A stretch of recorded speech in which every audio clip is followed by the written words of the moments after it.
sahilə sarı sənə yar çatmaq üçün, bu qədər dərdi qəmimə eləyib atmaq üçün. Səni məndən uzağa saldı bu həsrət küləyi, yenə qaytardı geri sevgi məhəbbət küləyi. Gəlirəm sahilə sarı sənə yar çatmaq üçün, bu qədər dərdi qəmimə eləyib atmaq üçün. Səni məndən uzağa saldı bu həsrət küləyi, yenə qaytardı geri sevgi məhəbbət küləyi.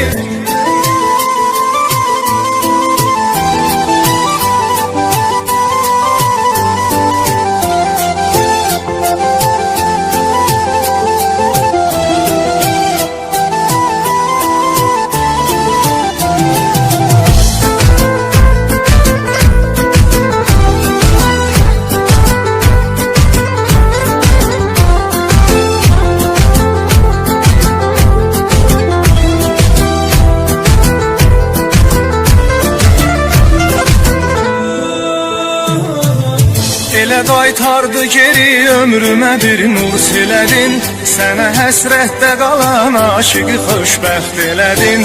Gəlişinlə bəzədin sevgi məhəbbət otağın, bağladın bir dəfəli qapsını zülmət otağın. Mənə xoşdur ürəyimdə oyanan duyğularım, yerinə yetdi bütün sevgi dolu arzularım. Daha tənhalıq özü ömrüm üçün yad olacaq, bitəcək qüssə kədərimiz sevənin şad olacaq. Gəlirəm sahilə sarı sənə yar çatmaq üçün, bu qədər dərdi qəmimə eləyib atmaq üçün.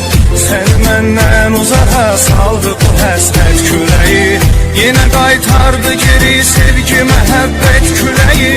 Gəlirəm sahilə sarı sənə yar çatmaq üçün, bu qədər dərdi qəmimə eləyib atmaq üçün. Sən məndən uzağa saldı bu həsrət küləyi, yenə qaytardı geri sevgi məhəbbət küləyi.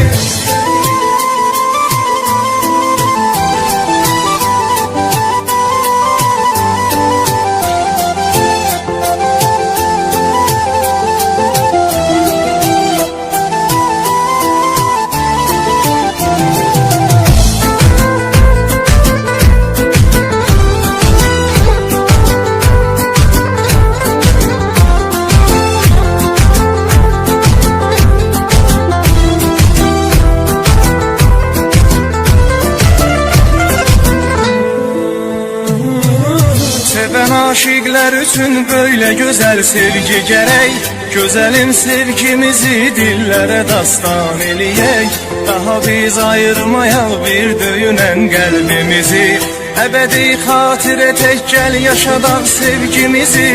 Yaşadaq biz əbədi sevgi dolu dünyamızı, edərək dillərə əzbər bu gözəl sevdamızı. Sona çatsın acı həsrət iki aşıqlə bugün, yaşasın sevgi məhəbbət iki aşıqlə bugün. Gəlirəm sahilə sarı sənə yar çatmaq üçün, bu qədər dərdi qəmimə eləyib atmaq üçün. Sən məndən uzağa saldı bu həsrət küləyi, yenə qaytardı geri sevgi məhəbbət küləyi. Gəlirəm sahilə sarı sənə yar çatmaq üçün, bu qədər dərdi qəmimə eləyib atmaq üçün. Sən məndən uzağa saldı bu həsrət küləyi, yenə qaytardı geri sevgi məhəbbət küləyi.